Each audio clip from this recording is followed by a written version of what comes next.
Le syndrome du cœur brisé. Est-ce que tu sais ce que c'est? Est-ce que tu sais que ça peut t'enlever la vie? On en parle tout de suite. Je suis Steph Baby, ta coach diamant, la coach qui va te permettre de savoir si tu es dans une relation saine avec ou si tu es dans une relation avec un manipulateur pervers narcissique et assimilé, alors prends une séance de coaching. Gérée de la marque minceur et ventre plat Jungle Tea. Donc si tu as besoin de perdre du poids et du ventre, va choper sur le lien, il est en bio, tu cliques sur ma photo et tu fais tes achats. Tu as le lien de mon site internet pour ceux qui sont en Europe, pour ceux qui sont en Afrique. Écris-moi simplement un message. Je viens ici, mes bébés, vous conter une histoire et puis après, on va analyser. Donc, c'est une femme qui avait 3 enfants avec un homme, je crois 7 à 10 ans de relation. Vraiment, tout se passait bien, tout était vraiment très bien. En tout cas, c'était un couple modèle que tout le monde appréciait, tout le monde parlait d'eux. Vraiment, ils s'entendaient bien et tout allait bien. La femme était heureuse, le mari semblait heureux. En tout cas, vraiment, les enfants étaient heureux et c'était un mariage qui avait l'air parfait. Je rappelle que ce sont des musulmans. C'est ainsi qu'un jour, le frère de la dame a contacté sa sœur pour lui dire oui, viens me voir et tout, parce qu'en ce moment, je vais pas bien, viens me voir dans mon pays, comme ça, on va essayer de resserrer un peu les liens et tout. Et puis voilà, j'ai besoin de voir ma sœur et tout. Voilà, donc c'est comme ça que elle informe son mari qui est d'accord. Elle plie ses bagages et elle va dans le pays rejoindre son grand frère. Au début, tout va bien, elle est avec son frère, ça se passe bien, elle est contente, en tout cas, elle profite et tout. Et un jour, elle reçoit un appel de son mari. Et ce jour-là, son mari avait la voix sèche, très sèche. Et il lui dit comme ça que, Awa, voilà, j'ai pris une deuxième femme. Donc, elle choquée, elle commence à lui demander, tu as pris une deuxième femme, comment, etc., etc. En tout cas, c'est comme ça qu'il lui a annoncé la nouvelle. C'est ça que notre chère Awa, vraiment prise de détresse, vraiment prise en fait, d'un gourmet terrible, hein, c'est-à-dire vraiment de ce sentiment d'abandon, a commencé petit à petit à se laisser mourir. Elle ne mangeait plus, elle ne voulait plus, n'avait plus envie de vivre, elle restait comme ça figée pendant des heures et des heures.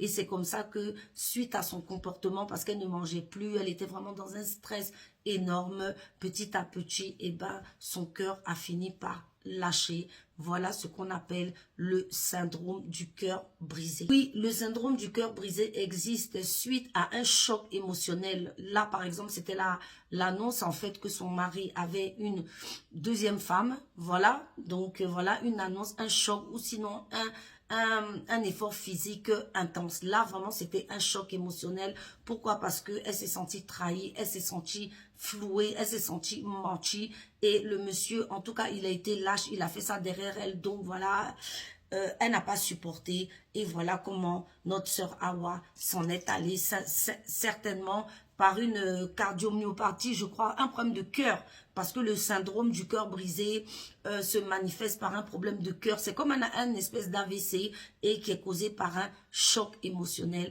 Voilà ce que, mes bébés, on appelle le syndrome du cœur brisé. Voilà, on va décortiquer cette situation, on va parler de cette histoire.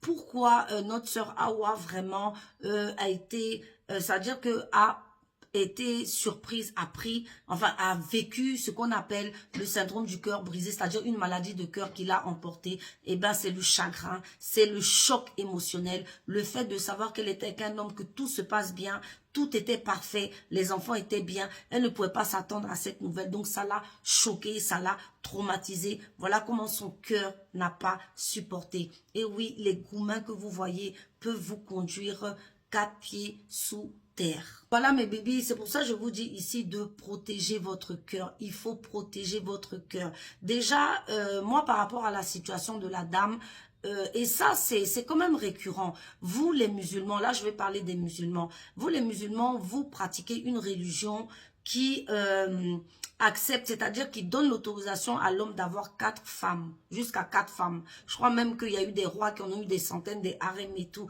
Donc, à quel moment, toi, tu peux avoir le syndrome du cœur brisé en étant une femme musulmane parce que ton mari est venu te dire, que ce soit devant toi, derrière toi ou après toi, qu'il a pris une deuxième femme. C'est vrai que c'est douloureux, mais à quel moment tu peux avoir le syndrome du cœur brisé pour cette situation? Pourtant, tu sais que dans ta religion, c'est tout à fait permis. En fait, moi, je la comprends un peu. Pourquoi? Parce que, vu que, effectivement, la religion permet d'avoir plusieurs femmes, elle ne peut pas parler, elle ne peut pas s'y opposer, elle est obligée de l'accepter. Donc, ça doit être ça aussi qui l'a choquée, parce qu'effectivement, choquée déjà du fait de savoir que il ne lui avait rien dit, et choquée aussi du fait de savoir que elle allait accepter, subir, et en fait, elle doit accepter parce que c'est la religion, leur religion qui permet ceci. Donc, en fait, elle a dû se retrouver dans une forme d'enfermement et être obligée vraiment d'accepter cette situation, ce qui est vachement douloureux. Franchement, je le conçois. En fait, moi, je la comprends un peu. Pourquoi? Parce que, vu que, effectivement, la religion permet d'avoir plusieurs femmes, elle ne peut pas parler, elle ne peut pas s'y opposer, elle est obligée de l'accepter. Donc, ça doit être ça aussi qui l'a choquée, parce qu'effectivement, choquée déjà du fait de savoir que il ne lui avait rien dit, et choquée aussi du fait de savoir que elle allait accepter, subir, et en fait, elle doit accepter parce que c'est la religion, leur religion qui permet ceci. Donc, en fait, elle a dû se retrouver dans une forme d'enfermement et être obligée vraiment d'accepter cette situation, ce qui est vachement douloureux. Franchement, je le conçois. Ce que je peux dire à mes bébés musulmanes, à mes sœurs musulmanes, c'est, vous savez que vous êtes dans une relation qui permet ça. Même si l'homme vous a toujours promis que ce sera vous, la seule, la machin, sachez toujours que cela peut arriver. Donc, vous devez protéger absolument votre cœur contre ce genre d'annonce, contre ce genre de choses. C'est vrai. Pourquoi se laisser mourir pour un homme, sachant que tu es dans une religion qui, en fait, l'homme, il n'a pas fauté. Dans le sens religieux, il n'a pas fauté, vu que, je sais pas, parce qu'après, les gens disent toujours, il y a beaucoup de versions. Il y a des gens qui vont te dire, oui, mais il aurait dû dire à sa femme. Il y a des gens qui vont dire ceci. En tout cas, on dit ceci, on dit pas cela. La religion musulmane permet à l'homme de prendre 4 femmes. Donc, en tant que femme musulmane, en tant que bébé musulmane, si tu fais partie de ma communauté, tu n'as pas le droit de te laisser mourir pour une situation de deuxième femme, troisième femme, quatrième femme, parce que c'est votre religion qui demande ça. Voilà. Et si jamais ça ne va pas, change de religion. Parce que là, c'est le serpent qui se mord la queue, et c'est des situations où vous ne pourrez jamais, jamais, mais vraiment jamais vous en sortir.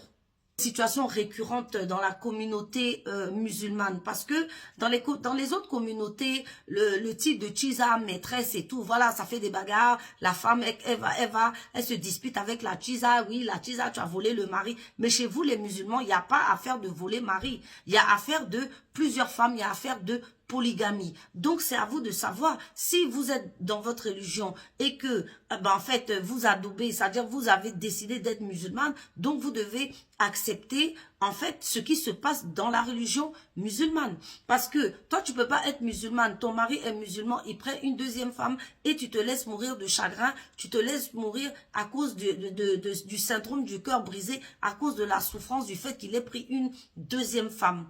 Vous voyez un peu comment souvent vous vous mettez dans des situations, ou bien, je ne sais pas, peut-être c'est par naissance que tu es musulmane et tout, mais ta religion, c'est ce qu'elle demande. C'est ce qu'elle demande. Après, peut-être que vous vous êtes fait des promesses et tout, mais le mari ici, il n'est pas en faute. Et moi, je comprends pourquoi elle s'est laissée mourir.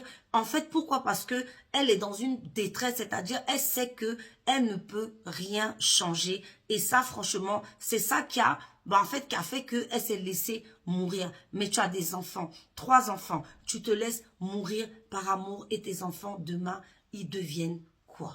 Bon voilà, moi je voulais faire une petite parenthèse à mes bébés musulmanes pour leur dire que, vraiment, si vous vivez des situations de polygamie, deuxième femme, troisième femme, franchement, c'est le lot dans votre religion. Donc, en tout cas, vraiment, appelle ta mère, appelle tes tantes, pleure avec tes frères, mais c'est comme ça chez vous. Donc, hors de question de se laisser mourir par un syndrome du cœur brisé, se laisser mourir de chagrin. Chez vous, les musulmanes, pour affaire de femme ou je sais pas. Si c'était le cas de l'homme, je peux comprendre. Mais le cas de la femme, dans ce cas-là, moi je peux dire que effectivement, Hawa, tu n'avais pas à te laisser vraiment envahir par cette émotion, je veux dire destructrice de ce choc émotionnel. Est-ce que vous comprenez un peu? Maintenant, je vais parler de toutes les autres communautés qui ne sont pas musulmans, les chrétiens, les bouddhistes, les je sais pas quoi. Effectivement, ça peut vous arriver de, effectivement, partir à cause du syndrome du cœur brisé. Une histoire de cœur qui finit mal et ton cœur est meurtri, ton cœur est brisé. Vous voyez comment les émotions peuvent vous amener à votre perte. Oui, les émotions, un cœur non maîtrisé peut t'amener à ta perte. Parce que je pense que l'être humain aussi, et souvent les femmes et certains hommes un peu plus fragiles sont vraiment dans des sentiments où quand ils sont avec quelqu'un, la personne c'est son tout, la personne c'est son devant, derrière, la personne. Donc à partir du moment où la personne fait quelque chose de mal, tout de suite, c'est bon, on se laisse aller, on veut plus manger, on a envie de se pendre, on a envie de se détruire, on a envie de... Mais attendez, écoutez, essayez en fait, de vous reprendre un peu en main. Essayez un petit peu de reconsidérer les choses et de rester les pieds sur terre. Je vous en supplie, restez et gardez les pieds sur terre. Ce genre de situation arrive à tout le monde. Ça, c'est de 1. De 2, là, c'est émotionnel. Mais savez-vous qu'il y a des douleurs, des chocs émotionnels parce qu'un parent nous a abandonnés, un père qu'on a tant aimé s'est révélé être un monstre, une mère qu'on a tant aimé nous a détruit, un oncle, une tante. Vous voyez, on est des êtres humains, nous sommes venus. Quand tu es né, tu étais seul. Tu es venu tout nu, tout seul sur cette terre pour conduire ta vie, pour mener ta vie à bien, etc., etc. Si maintenant sur le chemin, tu rencontres des obstacles, des abandons, des machins, écoute, prends cas de la situation, voilà, pleure 2-3 jours, reconstruis-toi et change de direction. Pourquoi vous voulez vous laisser éteindre par certaines situations? Dieu merci, le syndrome du sauveur, c'est un cas, je veux dire, exceptionnel, hein, parce que bon, il y a bien évidemment que les gens, ils se laissent pas mourir comme ça existe, c'est vrai, mais j'en parle pourquoi? Parce que beaucoup de gens, effectivement, ne se laissent pas mourir, mais beaucoup de gens baissent les bras, beaucoup de gens se découragent dans les histoires d'amour. Oui, j'ai vécu un goumen, c'était tellement difficile, à partir d'aujourd'hui c'est fini, prennent des décisions à cause en fait d'une autre personne qui nous a trahis, d'un père maltraitant qui nous a trahis, d'une histoire. Vous voyez qu'on vit dans un monde où les histoires sont folles, les unes sont plus folles les unes que les autres, donc pourquoi te laisser briser? Donc voilà moi mes bébés, voilà pourquoi j'ai tenu à faire cette vidéo. Donc au-delà du syndrome du cœur brisé dont je vous ai parlé ici, il y a aussi la corrélation qui est faite avec tous ces goumets terribles dont on ne veut pas sortir là. Toutes ces histoires terribles dont on ne veut pas sortir. Il m'a abandonné 4 enfants, il m'a laissé 3 enfants. J'ai entendu beaucoup d'histoires comme ça, beaucoup de femmes. Il y avait même eu une histoire ici où la femme, quand elle a appris que son mari avait une maîtresse, elle a pris les enfants, elle les a mis dans la voiture, elle a pris la voiture, elle a commencé à conduire à tue-tête, c'est-à-dire qu'elle voulait rentrer dans un mur. C'est-à-dire pour les histoires émotionnelles, souvent vous perdez le nord. Les émotions peuvent vous détruire. Les émotions peuvent faire mal. Souvent même c'est plus tranchant qu'un couteau. Souvent même c'est plus tranchant qu'une arme. Donc faites attention à vos émotions. Voilà, considérez les émotions comme un cheval impétueux, comme un cheval, c'est-à-dire, vous savez, les chevaux qu'on ne peut pas dresser là. Les émotions, c'est comme ça. Même quand un cheval est impétueux, on le dresse. Même quand un cheval est impoli, il fait des courbettes, il fait sauter tout le monde, quelqu'un va arriver à le dresser. Vos émotions, considérez-les comme un cheval impétueux. Considérez vos émotions comme un cheval impétueux que vous devez dresser. Vous devez dresser vos émotions. C'est vrai, vous vivez des situations, on rencontre des chocs, on rencontre des choses, mais vous devez vous asseoir pour dire, ok, la situation vraiment m'a brisé, la situation m'a détruit et tout, et tout. Qu'est-ce que je fais? Comment je fais? Dans quelle direction je fais? Je vais prendre une séance de coaching pour pouvoir savoir où je vais. Et c'est comme ça. Et c'est comme ça. Vous n'avez pas le droit de flancher parce qu'il y a des gens qui comptent sur vous. Toi, Awa, aujourd'hui, tu es parti. Mais tes 3 enfants, où est passée leur mère? Où est passée leur mère? Vous voyez souvent, quand vous prenez la décision, des décisions comme ça, d'arrêter de vivre, des décisions où vous êtes découragé, vous vous laissez mourir, vous vous laissez machin, vos proches font comment? Vos proches font comment? C'est vrai que tu penses à toi, c'est égoïste, ta douleur, elle est vraiment terrible, tu as mal, oui, parce que Goumen, là, franchement, ça fait mal. Ça fait, c'est que tu as l'impression même qu'on est venu te poignarder dans le cœur. Les larmes coulent, même tu ne sais pas. Mais il va falloir que tu te relèves pour la vie de tes voisins, de tes voisins, des gens qui t'entourent, de tes enfants, etc. Et pour toi-même, ta vie. Je vous ai souvent dit ici, de faire très attention à ce qui se raconte, très attention à ce qui se dit, c'est-à-dire les carcans où on vient, on positionne les femmes. Oui, toi tu es une femme avec combien d'enfants, comment tu vas faire? Oui, voilà, ton mari après une deuxième femme, comment tu vas faire? Mais ton mari c'est sa vie, toi tu as ta vie. Ton mari c'est sa vie, toi tu as ta vie. Que tu sois mère de 4, 5, 6 enfants, 7 enfants célibataires ou pas, je sais pas. Que ton mari ait pris une deuxième femme, quatrième femme, je sais pas. C'est sa vie à lui. Mais toi, ta vie à toi, tu ne dois pas accepter qu'elle soit détruite parce que quelqu'un n'a pas fait comme toi tu voulais ou comment vous avez décidé d'être ensemble. Tu dois refuser d'être maltraité.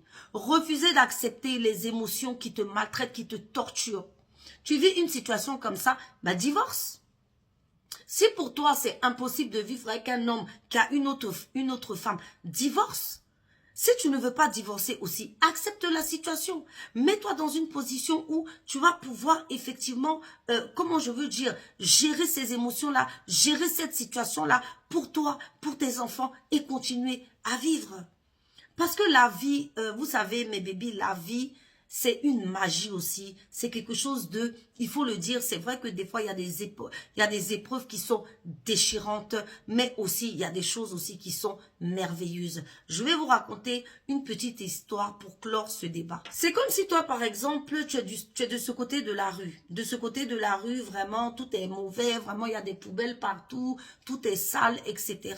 Et toi, tu décides de traverser la route, d'aller au-delà de l'immeuble qui est en face de chez toi pour voir ce qui va avoir là-bas. Et quand tu traverses, tu vois une rue bordée de verdure, des belles voitures, des belles personnes, voilà. Si tu n'avais pas traversé cette rue, tu n'aurais pas vu les belles choses qu'il y avait derrière cet immeuble. C'est pour ça que souvent vous pouvez avoir une situation qui vous beurre la vue, qui vous met dans le flou, où vous êtes dans la détresse. Mais dis-toi que demain, dis-toi que après, tout pourra être encore meilleur. Peut-être même que ça sera meilleur encore que ce que tu avais vécu. Mais si tu ne traverses pas la route, comment sauras-tu ce que tu vas trouver dehors? Mes bébés, prenez soin de vous. Ciao.